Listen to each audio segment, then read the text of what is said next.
Sobrina de AMLO acusa campaña sucia. Quieren hacer cortinas de humo. Soldados contra polleros. Otro vez. Y aparece socavón por narcotúnel. Se ve alguna estructura de... Bienvenidos al Caporal del 12 de mayo. ¡Comenzamos!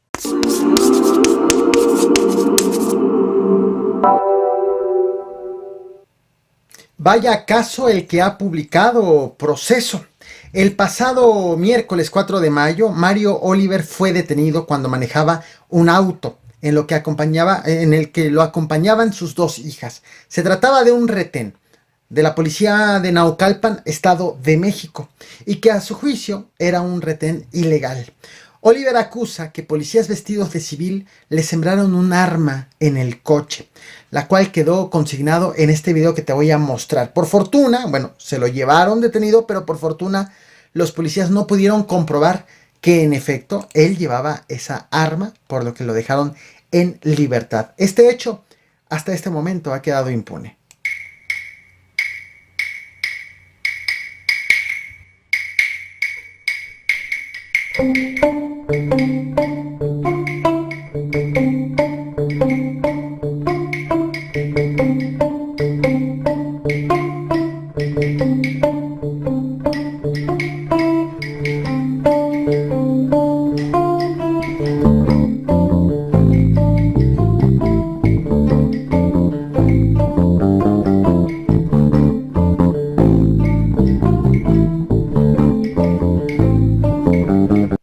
¿Y cómo va el caso de la legisladora exhibida en 2 audios presuntamente pidiendo moches?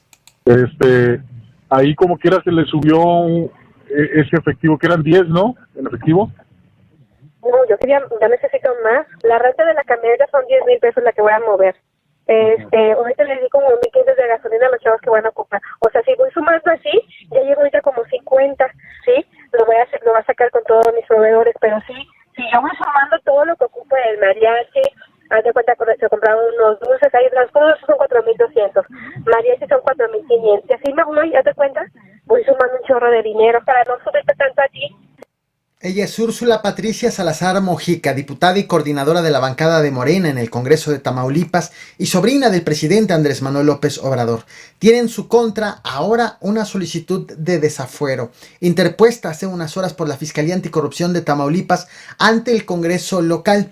Esta solicitud fue presentada, de hecho, este miércoles 11 de mayo y turnada a la sección instructora del Congreso del Estado, la cual, por cierto, está bajo la dirección del panista Félix García Aguilar. Por su parte, en su defensa, la morenista asegura que todo esto se trata de una guerra sucia en su contra. Mira, el último audio me dio hasta risa, Arturo y Marta. Ajá. Te van a decir que me faltó pendiente el pago de los payasos. Ellos quieren hacer cortinas de humo, afectando ahorita de una manera directa, ¿verdad? Inmediata, reprobable, mi imagen. Vaya conmoción por lo ocurrido en Mexicali, Baja California. Policías municipales atendieron una llamada de emergencia y llegaron a una casa en el fraccionamiento Lagos del Sol. Allí encontraron a un niño de 4 años de edad. El niño tenía desnutrición. Estaba junto a esta cadena con la que presumiblemente lo tenían retenido. La estás viendo en pantalla. Tenía 11 costillas fracturadas, signos de abuso sexual. Paramédicos de la Cruz Roja lo atendieron de inmediato, pero el menor perdió la vida, consecuencia de traumatismo craneal, torácico y abdominal, además de un choque séptico por una infección generalizada. Según esto lo informó este miércoles 11 de mayo el director del Servicio Médico Forense, César Raúl González. En total, al menor le encontraron 33 lesiones distintas, algunas ya cicatrizadas, otras infectadas. En la casa había otros 6 menores de edad, entre 11 meses y 10 años. En la casa había 6 menores de edad, con malas condiciones de higiene. Los niños fueron rescatados y fueron detenidos los 2 adultos que estaban allí. Los estás viendo en este momento. Nancy, de 21 años, la mamá del fallecido, y Omar Adolfo, de 30 años, quien ha sido identificado por las autoridades como el padrastro. En la carretera que comunica el poblado de Pablo L. Cidar con el Raizal, a la altura del municipio de Chicomucelo, en Chiapas, hubo un enfrentamiento entre militares y polleros este martes 10 de mayo. Según medios locales, soldados detectaron una caravana con vehículos que llevaban migrantes a bordo e iniciaron una persecución.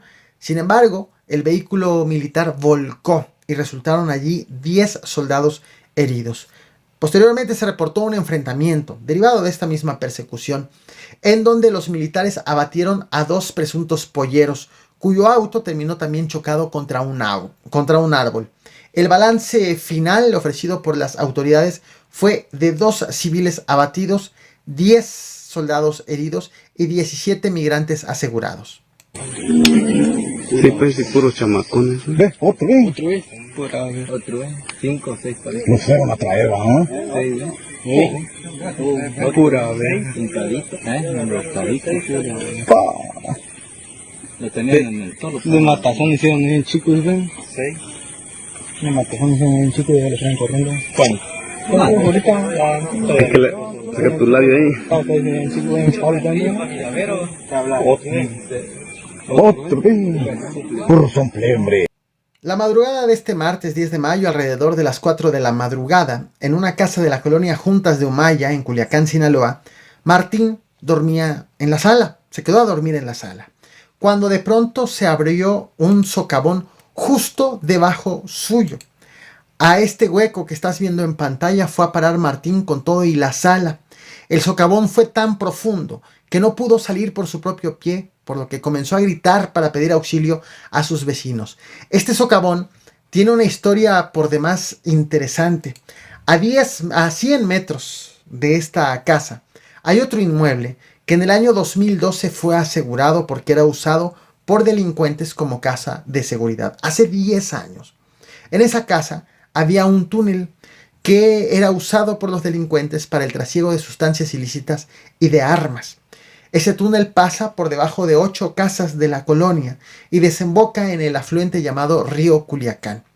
Desde el año 2012, esa casa, la casa del narcotúnel, quedó a cargo del Servicio de Administración y Enajenación de Bienes. Pero una vez que ocurrió lo del socavón, este mismo 10 de mayo, el Instituto para Devolver al Pueblo lo Robado, que ahora es la dueña, la propietaria de este domicilio, emitió un comunicado informando que ya desde abril, es decir, desde el mes pasado, estaban evaluando el riesgo que representaba este narcotúnel. Y el mismo secretario de Obras Públicas de Sinaloa, José Luis Zavala, acudió al lugar donde apareció este socavón, pues para dar atención a las personas afectadas, no nada más en el socavón, sino a lo largo de este túnel. El video que te voy a mostrar es de una de las casas afectadas. De hecho, en la casa que vas a ver a continuación, sale un árbol de mangos de este socavón. 10 años en el olvido el túnel y bueno, la cantidad de cosas que han encontrado. Te muestro el video, no olvides reventar el botón de like, compartir y suscribirte. Vas a ver también casas cuarteadas, hundimientos, bueno, un montón de cosas. Gracias. Un poco más, ahí se ve alguna estructura de madera.